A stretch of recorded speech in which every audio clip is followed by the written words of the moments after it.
আজকে দেখাবো রুই মাছ রান্না। এই যে কড়াই গরম হয়েছে, কড়াইতে দিয়ে দিলাম তেল।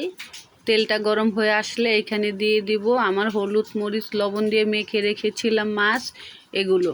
এখন মাছগুলো দিয়ে সুন্দর করে যখন এক সাইড ভাজা হয়ে যাবে তখন আরেকটা সাইড উল্টিয়ে নিব।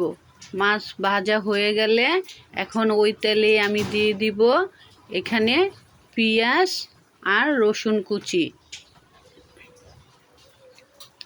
তারপর এখানে দিয়ে দিব সামান্য আস্ত জিরা দিয়ে এখন ভালো করে নেড়ে চেড়ে পেঁয়াজটাকে লাল করে নিব।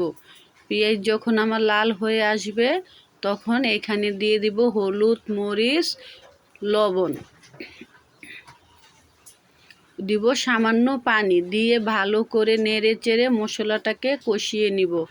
মশলাটা যখন আমার তেল উঠা ভাব চলে আসবে এইখানে আমি দিয়ে দিব আমার কেটে রাখা সবজি হচ্ছে সিম, ফুলকপি আর একটা আলু দিয়েছি।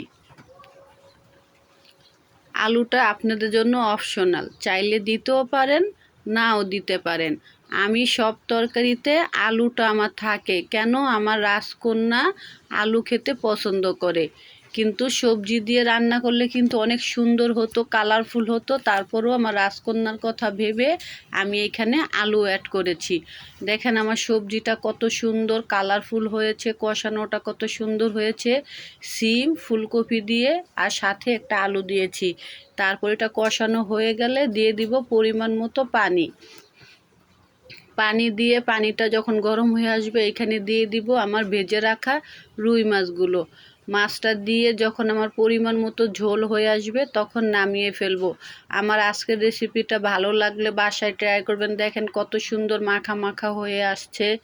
বাসায় ট্রাই করবেন কেমন হয়েছে আমার অল্প মশলার তরকারি, একদিন খেয়ে বলবেন। আশা করি সবাই আমার পাশে থাকবেন। আল্লাহ হাফেজ।